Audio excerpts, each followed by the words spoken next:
ভেজা শরীর নিয়ে রাস্তার মাঝখানে দাঁড়িয়ে আছো, লজ্জা করে না? সামনে দাঁড়ানো একজন সুগঠিত মানুষ রাগান্বিত কণ্ঠে বলল।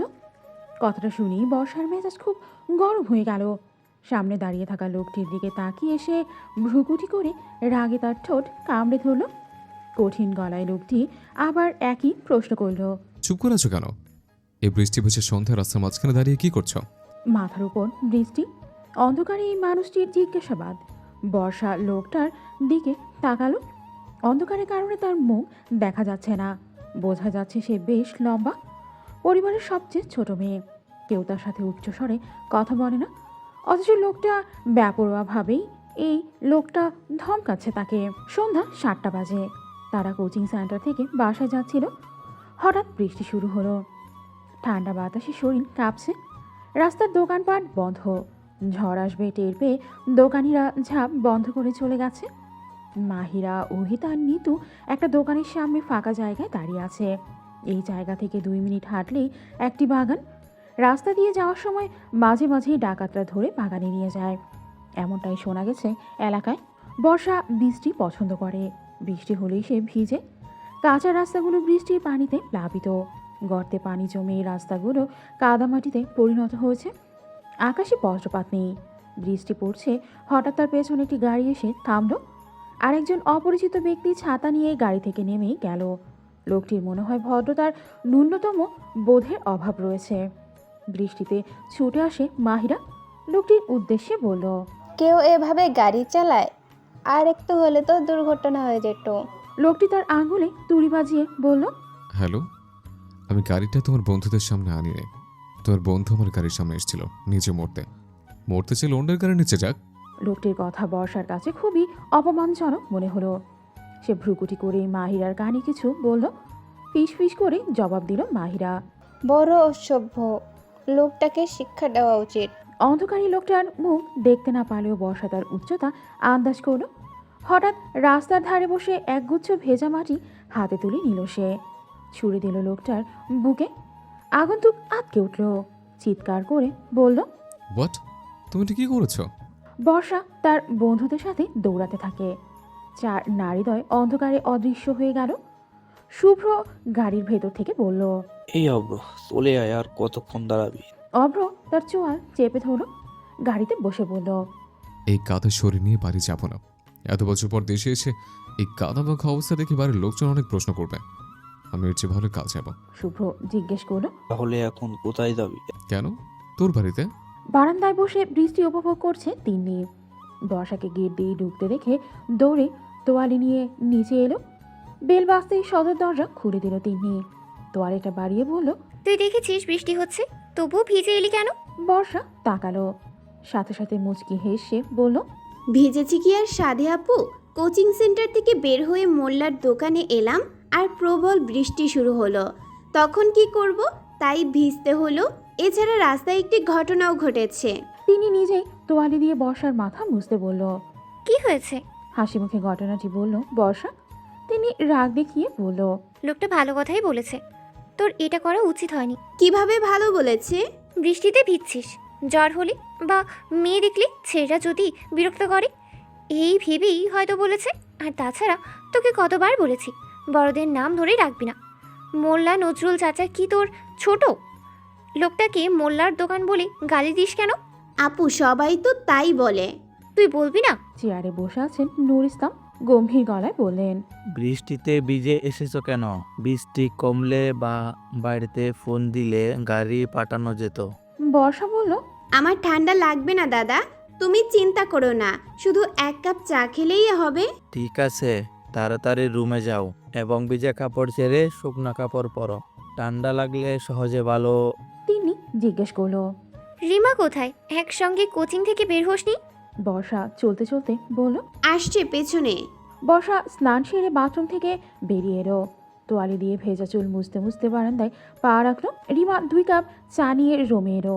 বর্ষাকে খুঁজতে বারান্দায় গেল। 1 কাপ চা তার হাতে দিল। বর্ষা জিজ্ঞেস করলো। ফোনে কি দেখছিস? রিমা হেসে বলল। আজ আমার ফ্রেন্ড লিস্টে একটা কিউটের টিপ্পা অ্যাড হয়েছে। বর্ষা চায় ঠোঁট ডুবিয়েছে, তারপর হঠাৎ বলল। রান্নাঘরের ডিব্বা ফেসবুকে কিভাবে গেল?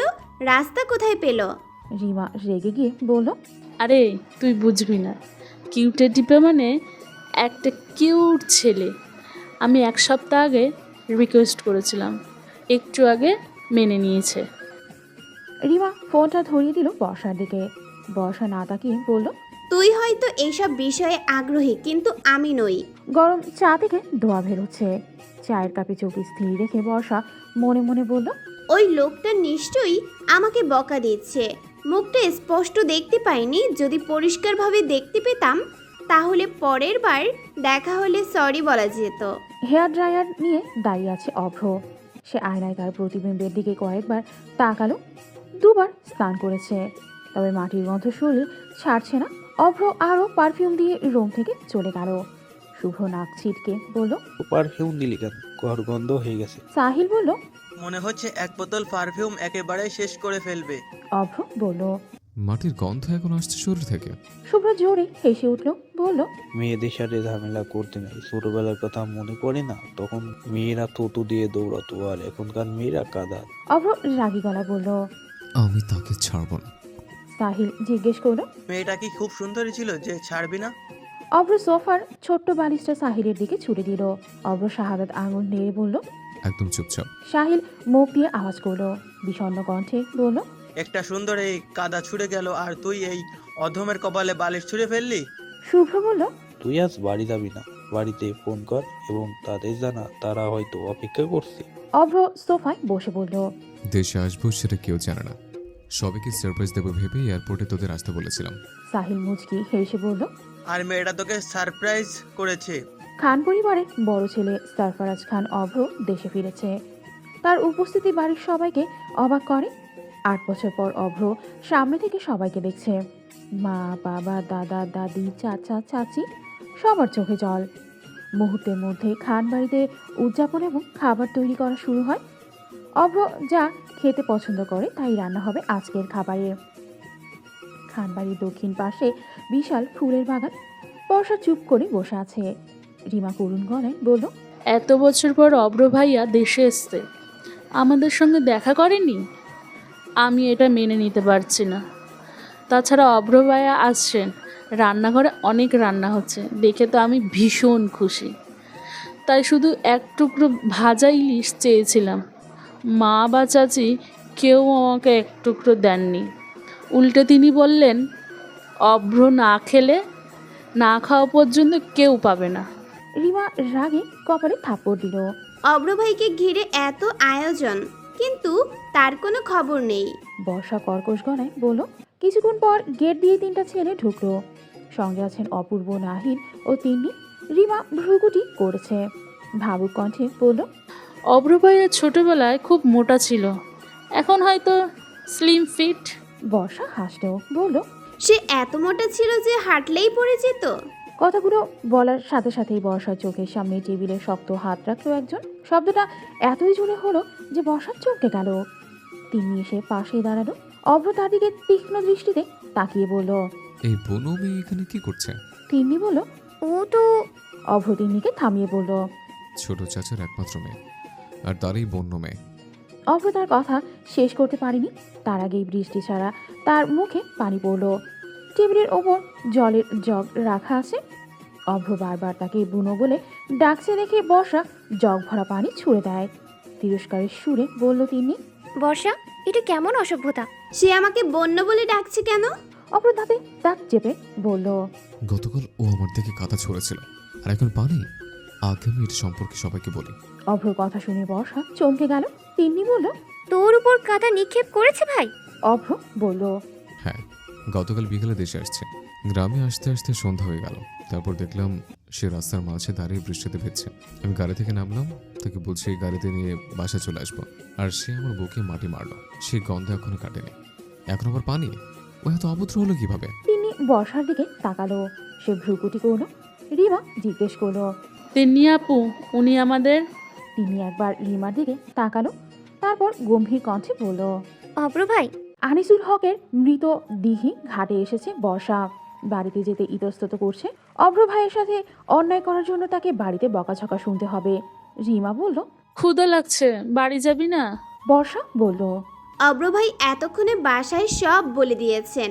আমি বাড়ি গেলে মা আর বাকিরা রাগ করবে। রিমা কিছুক্ষণ ভেবে বলল, তুই তোর বারান্দায় পাইপ বেয়ে রুমে যেতে পারিস, তাহলে কেউ দেখবে না। পড়লে হাত পা ভাঙবে। রিমা চোখ সরু করে বলল। এর আগে তোকে একদিন উঠতে দেখেছি। বর্ষাকে গম্ভীর দেখাচ্ছে। রিমা কিভাবে দেখলো? সে খুব সাবধানে এবং সবার থেকে লুকিয়ে উঠেছিল। রিমা বর্ষার হাত ধরে টেনে টুনে বাড়ির পেছনের দিকে নিয়ে গেল। বর্ষার পাশের ঘরটা অভ্রের। দুটি ঘরের বারান্দা কাছাকাছি, একটি থেকে অন্যটিতে লাফিয়ে যাওয়া যায়। বর্ষা পাইপ দিয়ে ওপরে উঠতে গিয়ে একটা পুরুষালী কণ্ঠ শুনতে পেল।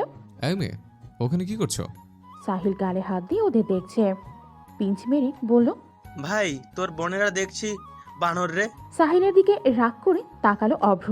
অভ্র খুব বুদ্ধিমান, তাই তার বুঝতে অসুবিধা হয়নি কেন বর্ষা পাইপ চড়েছে।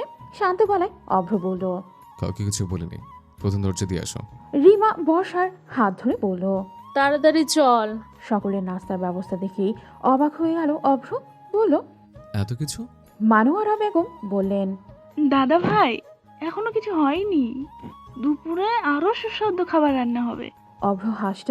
মা ও চাচিদের উদ্দেশ্যে বলল, তোমরা আজ আমার সাথে খেতে বসো, সব একসাথে খেতে বসলে ভালো লাগবে। অভ্রের মা আসিফা বেগম বললেন। আমরা খেতে বসলে তোদের খাবার কে বাড়বে? অভ্র মৃদু হেসে বলল। বর্ষা আর রিমা দেবে। রিমা এবার অভ্রের দিকে তাকিয়ে বর্ষার দিকে তাকালো। বর্ষা বিড়বিড় করে বলল, আমি বলেছিলাম না আমার জাত শত্রু। রিমা বলল। তোর জন্য আমাকেও ফাঁসতে হলো। আসিফা বেগম বললেন, ওরা কিভাবে করবে? ওরা এই কাজ কখনো করেনি। এই কাজ কখনো করেনি বলে কি করতে হবে না? বড় হয়েছে, বিয়ে দিতে হবে তো। মা আর বড় আম্মুর কথা শুনে ওরা খাবার বাড়তে লাগলো। বাড়িতে এই জিনিসগুলি ওরা আগে কখনো করেনি, তবে কাজটি ঠিকঠাক করেই করছে। অভ্র গ্লাসের উপর দিয়ে তর্জনী চালালো। বর্ষা, এক বাটি ডাল দাও। বর্ষা দাঁতে দাঁত চেপে বলল, দিচ্ছি। দুপুরে খাওয়ার পর ঘুম খুব ভালো হয়। পর্যাপ্ত ঘুম পেলে মন সতেজ হয়। ঘুম পূর্ণ না হলে শরীর অলস হয়ে যায়। তখন আর কিছু করতে ইচ্ছে করে না, শরীর নড়তে চায় না। পেটের উপর কিছু একটা বিড়বিড় করছে। বর্ষা ঘুম ঘুম চোখে তাকিয়ে দেখলো ইঁদুর। সঙ্গে সঙ্গেই চিৎকার করে উঠল। বিছানা থেকে নেমে দরজার আড়ালে লুকিয়ে পড়ল। ইঁদুরটি কোথায় দৌড়ে গেছে তা দেখতে পেল না। বর্ষা বুকে হাত রেখে দীর্ঘ নিঃশ্বাস ছাড়ল। বিড়বিড় করে বলল, ভাগ্য ভালো কেউ দেখেনি, নইলে সবাই জানতো আমি ইঁদুরকে ভয় পাই। অভ্র হেসে দরজায় হেলান দিয়ে আছে। তাকে দেখা মাত্রই বর্ষা তার কপালে 4 ভাঁজ ফেলল। অভ্র একটু ঝুঁকে পড়ল। ফিস ফিস করে বলল, তুমি কি ইঁদুরকে ভয় পাও? বর্ষা শুকনো ঢোক গিলে খেয়েছে। শান্ত গলায় বলল, না, আমি ইঁদুরের ভয় দেখানোর জন্য চিৎকার করছিলাম। দেখুন অব্র ভাই, ইঁদুর ভয় পেয়ে পালিয়ে গেল। অভ্র বাঁকা করে হাসল। তারপর সিঁড়ির দিকে এগিয়ে গেল। অভ্র সিঁড়ি দিয়ে নামছে। পিছু পিছু বর্ষা এলো। চিন্তিত কণ্ঠে চিৎকার করে বলল, আমাকে আগে থেকে চিনতেন? বর্ষা এসে মুখোমুখি দাঁড়ালো। তার চোখের দিকে তাকিয়ে জিজ্ঞেস করলো, আমাকে আগে থেকে চিনতেন? অভ্র তার মেরুদণ্ড শক্ত করে বলল, হ্যাঁ, তেমনি প্রায় সবার ছবি তুলে দিত। অভ্র দুটো সিঁড়ি ভেঙে নিচে নেমে গেল। বর্ষা বলল, আমি আপনাকে চিনতে পারিনি অব্র ভাই। আর আপনি পরিচয় দেননি কেন? শুধু ধমক দিচ্ছিলেন। অভ্র ঘুরে তাকালো। নরম গলায় বলল, তোমার আমাকে দেখা বা চেনার দরকার পড়েনি, আমার দরকার পড়েছিল, তাই তিনের কাছে সবার ছবি চেয়েছিলাম। আমার ছোট ভাই বোনরা কত বড় হয়েছে তা দেখার প্রবল ইচ্ছা ছিল, কিন্তু তোমাদের তা ছিল না। আর আমি তোমার বড় ভাই, তোমাকে শাসন করার অধিকার আছে। তাছাড়া আমি আমার পরিচয় দেওয়ার সময় দেয়নি। গাড়ির হেডলাইটে তোমার মুখ যখন দেখি ততক্ষণ তুমি কাঁথা ছুঁড়ে পালিয়ে গেছো। বর্ষা ঠোঁট উল্টিয়ে ফ্যাল ফ্যাল করে তাকিয়ে রইল। অপূর্ব আর তিন্নি ড্রয়িং রুমে বসে কোথাও যাওয়ার প্ল্যান করছে। অভ্র গিয়ে তাদের পাশে বসল। নাহিদ ভ্রু কুঁচকে বলল, গত 8 বছরে দেশে এবং গ্রামে অনেক পরিবর্তন হয়েছে। তুই যদি গ্রামটি ঘুরে দেখতে চাস তবে আমরা বাইরে যাওয়ার প্ল্যান চালিয়ে যাব।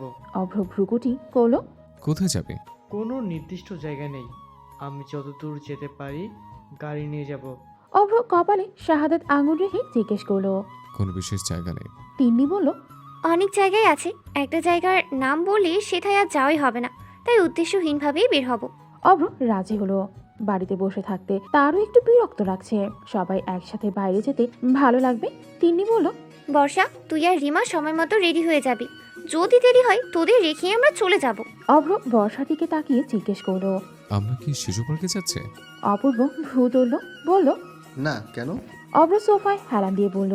তাহলে ওদের বলছিস কেন? তারা তো শিশু। বর্ষা বিরক্ত গলায় বলল। কোন দিক থেকে আমাকে শিশু মনে হয়? অভ্র হেসে বলল। সব দিক থেকে। অপূর্ব বলল। বর্ষা, ওকে পাত্তা দিস না, অভ্র মজা নিচ্ছে। তুই 3টার আগে রেডি হয়ে যাবি। বর্ষা চলে গেল। অভ্রের উদ্দেশ্য নাহিদ বলল। তুই ওর পিছু পড়ছিস কেন? অভ্র একটা মুচকি হেসে বলল। যারা কথায় কথায় রেগে যায় তাদের রাগাতে অনেক মজা। বর্ষা মায়ের কাছ থেকে একটা সাদা শাড়ি নিয়ে এসেছে। আঁচল মাটিতে হামাগুড়ি দিচ্ছে। কোমর পর্যন্ত চুল খোলা রেখে হালকা সেজে নিল। বাড়ির সামনে গাড়ি অপেক্ষা করছে। রিমা বর্ষাকে ডাকতে এলো। তাড়াতাড়ি চল, তিন্নি আপু ডাকছে, আর একটু দেরি হলে চলে যাবে। বর্ষা রিমার দিকে তাকিয়ে বলল। আমার হয়ে গেছে, চল। রিমা চোখ মেলে বলল। তোকে অনেক সুন্দর লাগছে, যদি কেউ নজর লাগিয়ে দেয়। দাঁড়া, কানের পেছনে একটা কালো ফোঁটা দিয়ে দিই। বর্ষা রিমাকে থামিয়ে বলল। মার খেতে চাস? রিমা জোরে হেসে উঠল। মকসবিল মাজু খান এসে গাড়ি থেকে নেমে যায়। বিলটির অবস্থান গাজীপুর কালিয়াকৈরে উপজেলার মৌচাক ও মধ্যপাড়া ইউনিয়নে। মকসবিলে 16 হাটি, তালতলি, হাটুরিয়া চালা এলাকাও তুরাগ নদীর 3টি পয়েন্ট নিয়ে দূর দূরান্ত থেকে আসা পর্যটকদের নিয়ে শত শত নৌকা, মোটর বোট, মিনি বোট চলাচল করে। সবচেয়ে বড় এই বিলের বুকে রঙিন নৌকায় ভরে আছে। বর্ষা সাঁতার জানে না, তাই সে নৌকায় উঠবে না। বড় ভাই বোন আর ছোটরা একটা নৌকা দেখে উঠে পড়ো। নৌকা মনে হয় বিলের মাঝখানে চলে গেছে। জড়সড় হয়ে দাঁড়িয়ে আছে বর্ষা। ঠোঁট উল্টিয়ে একবার পাশে দাঁড়িয়ে থাকা গম্ভীর পুরুষটাকে দেখলো। তারপর জিজ্ঞেস করলো। অব্র ভাই? অভ্র উত্তর দিল না। সে বর্ষার দিকে ফিরে তাকালো। বর্ষা একটু সময় নিয়ে বলল। আপনি ওদের সাথে যাননি কেন? অভ্র অস্ফুট জবাব দিল। অনেক ছেলে এখানে বেড়াতে আসছে, সবাই তোমাকে একা রেখে চলে গেলে তার বিরক্ত করতে পারে। আমি এই ঝুঁকি নিতে চাই না। বর্ষা বলল। শুধু তার জন্য? অভ্র জোরে নিঃশ্বাস ফেললো। বর্ষার দিকে একবার চোখ মেলে তাকিয়ে বলল। শাড়ি পরিসটা কেন? বর্ষা তাকালো, জিজ্ঞেস করলো। কেন? অভ্র আশেপাশে কিছু লোক দেখিয়ে বলল। তুমি শাড়ি পরেছো বলে ওরা তোমার দিকে তাকিয়ে আছে। শাড়িতে মেয়েরা সহজে পুরুষের নজরে আছে। বর্ষা এদিক ওদিক তাকায়, তারপর মাথা নিচু করে। অভ্র তার জ্যাকেট খুলে বর্ষার কাঁধে রাখলো, ঠিক করে পরিয়ে দিতে দিতে বলল। শাড়ি পরে আর বের হবে না। বর্ষা ডান দিকে মাথা নাড়ল। এর অর্থ ঠিক আছে। নিচু গলায় জিজ্ঞেস করলো অভ্র। কিছু খাবে? আইসক্রিম? বর্ষা হাসি মুখে জবাব দিল। অভ্র দুটো আইসক্রিম এনে বর্ষার দিকে বাড়িয়ে দিল। বর্ষা খুশিতে হাসল। মৃদু স্বরে বলল অভ্র। আইসক্রিম খুব বেশি পছন্দ? হ্যাঁ।